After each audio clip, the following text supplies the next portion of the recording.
everyone, my name is Aanchal Verma and today हम start करेंगे work power and energy chapter class 9th का। ठीक है, और बहुत ही इजी चैप्टर है। ठीक है, इसके अंदर न्यूमेरिकल्स आएंगे आपको। ठीक है, और बहुत ही मजा आएगा आप सभी को। ठीक है, ओवरऑल तो हम स्टार्ट करते हैं। सबसे पहले हमारे पास देखो, इस वीडियो को मैं 4 पार्ट्स में डिवाइड करूंगी, मतलब इस चैप्टर को, सॉरी। ठीक है, सो इस चैप्टर में देखिए, सबसे पहले हम वर्क पढ़ेंगे, पावर एंड फिर एनर्जी, और एक law of conservation of energy वाला होगा। ठीक है, 4 हम पार्ट्स में डिवाइड करेंगे इस चैप्टर को। ओके, ठीक है, तो फर्स्ट हमारे पास आएगा वर्क। वर्क क्या होता है? अब आप सब काम करते होंगे, तो आप बताइए वर्क क्या होता है। अब मैं आपको बताती हूँ एग्जाम्पल से। मान लीजिए एक ये लड़की है या कोई भी लड़का है। ठीक है, मान लीजिए ये लड़का है। ओके, और मेरी ड्राइंग अच्छी नहीं है। ठीक है, एंड ये इसने एक सूटकेस सा पकड़ा हुआ है। ठीक है, जिसके नीचे वो ठीक है ना, ये जो लगे होते हैं। ठीक है, ये मतलब कि ऐसे ये जो है वो बैग, ठीक है ना, बैग ऐसे लेकर जा रहा है वो। ठीक है, सो बैग कहाँ, देखो मान लीजिए सपोज ये बैग है और मैं बैग लेके जा रही हूँ। ठीक है, मैं बैग लेके जा रही हूँ और वो रेड रहा है ना ऐसे। ठीक है, तो बैग लेके जा रही हूँ तो फोर्स मेरा इस तरफ लग रहा है, राइट। मैं ऐसे अगर बैग लेके जा रही हूँ तो फोर्स मेरा इस साइड लग रहा है, क्योंकि मैं इसे ऐसे लेके जा रही हूँ, फोर्स मेरा लग रहा है। अब देखो, फोर्स इधर लग रहा है और डिस्प्लेसमेंट भी हो रही है। ठीक है ना, तो उसी देखो काम किसे कहते हैं, जहां फोर्स लग रहा है और डिस्प्लेसमेंट भी हो रही है।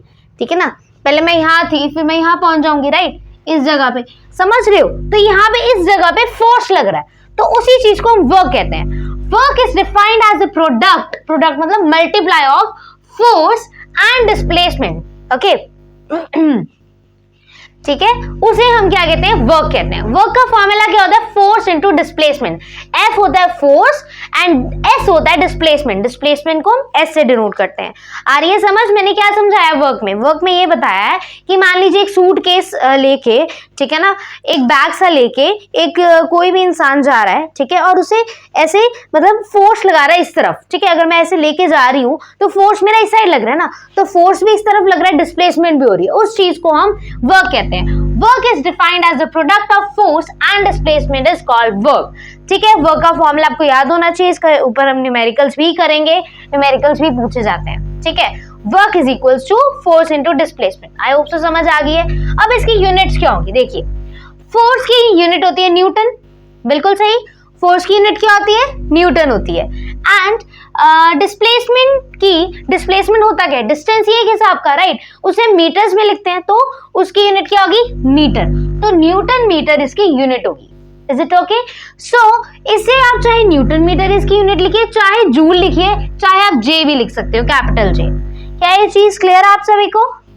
हाँ, ठीक है, तो यूनिट्स क्या होगी, न्यूटन मीटर या जूल होगी। Is it okay? नेक्स्ट अब आते हैं पॉजिटिव वर्क और नेगेटिव वर्क। ये क्या चीज होती है, अब आप सोच रहे होंगे।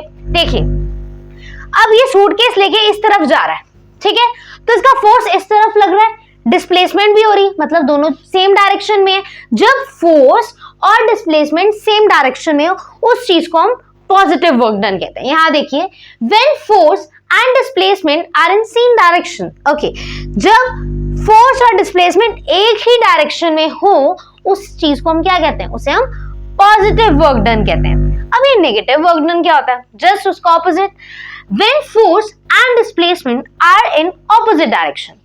Is it okay? नहीं समझ आई? देखो फॉर एग्जाम्पल, ये मान लो, ये देखो, ये दीवार है। ठीक है, ये बोर्ड है, बोर्ड के पीछे दीवार है ना। अगर मैं इस दीवार को धक्का दूं, चाहे जितना मर्जी फोर्स लगाऊं, ठीक है, मैंने ये देखो काफी फोर्स लगाया, लगाई जा रही, मैं लगाई जा रही, क्या ये दीवार हिलेगी?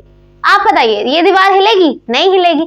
क्यों? देखिए ना, मैं फोर्स लगा रही हूँ, बट ये क्या डिस्प्लेसमेंट हो रही है, क्या ये दीवार आगे हिल पा रही है? नहीं ना, मेरा फोर्स लग रहा है। ठीक है, अभी मैं आपको जीरो के केस समझा रही हूँ। मैं फोर्स लगा रही हूँ बट डिस्प्लेसमेंट नहीं हो रही, तो इसमें डिस्प्लेसमेंट जीरो होगी ना। और अगर देखिए डिस्प्लेसमेंट जीरो होगी और ये फोर्स से मल्टीप्लाई हो रहा है, तो ये तो जीरो हो गया ना, तो यहाँ इस केस में वर्क डन जीरो हो गया। अभी नेगेटिव नहीं समझा रही मैं, पॉजिटिव मैंने क्या समझाया, जब पॉजिटिव में क्या हो रहा है, फोर्स और डिस्प्लेसमेंट एक ही डायरेक्शन में है, उस चीज को हम पॉजिटिव वर्क डन कहेंगे।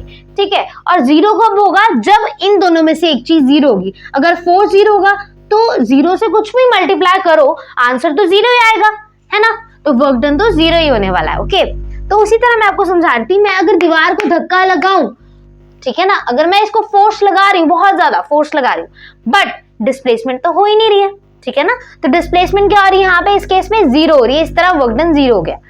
आ रही है समझ? क्या ये चीज क्लियर है? Okay, so negative work done क्या होगा, जब force and displacement opposite direction में। आ रही है समझ? ठीक है ना, तब क्या होगा, हमारा नेगेटिव वर्क डन होगा। Okay, when force and displacement are in opposite direction. अब हम देख रहे थे नेगेटिव वर्क का, नेगेटिव वर्क डन का एग्जांपल क्या होगा।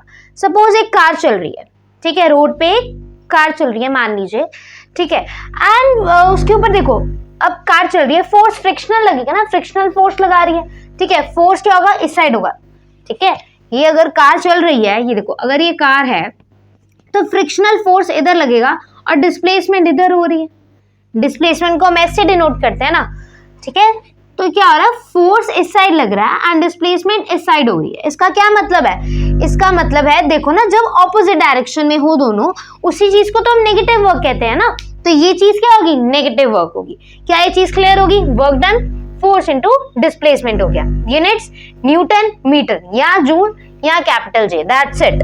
पॉजिटिव वर्क जब दोनों सेम डायरेक्शन में हो, नेगेटिव वर्क जब दोनों ऑपोजिट डायरेक्शन में। दोनों कौन है, फोर्स एंड डिस्प्लेसमेंट। मेरा काम था समझाना, अब जो कुछ भी बोर्ड पे लिखा है आपका काम है नोट करना। नोटबुक निकालो, पेन निकालो एंड नोट करो फटाफट। ओके,